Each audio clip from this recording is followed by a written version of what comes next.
My name is Asim Waqif.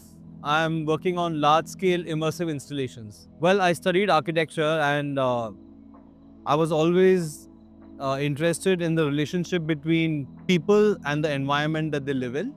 I think today there is too much polarization in the world.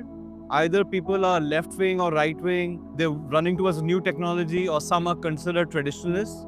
And I think it's important to mix good aspects of things that appear to be very far from each other. I have tried in many projects and this project to mix some aspects of vernacular traditional stuff with really new interactive technologies, so that then the viewer is kind of confused in which bracket to put it in, whether it's new or old. In post-industrial countries, working with hand, working with craft is really a niche and a really trending thing.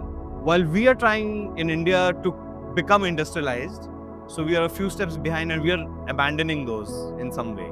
So I find if the post-industrial and the pre-industrial or semi-pre-industrial can actually have a dialogue, maybe it will benefit both.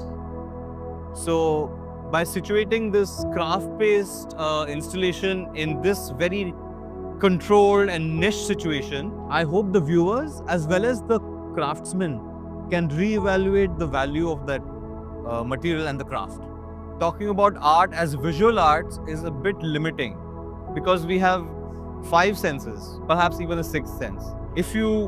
What you see is complemented by some sound, by feeling, touching, then your experience is enhanced many times.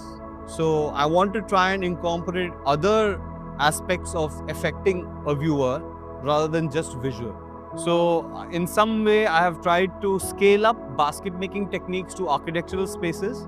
So baskets are containers for materials and small liquids and objects, while my architectural forms made out of basketry techniques are containers for experiences. So I have tried to create systems over here which are actually designed to reward curiosity. If a viewer comes and looks at this installation only as a visual experience, they will perhaps not even venture in and they will go around it. But if somebody is more curious, they go inside, they will discover many hidden layers inside. The curious viewer will have more things to experience than the passive viewer.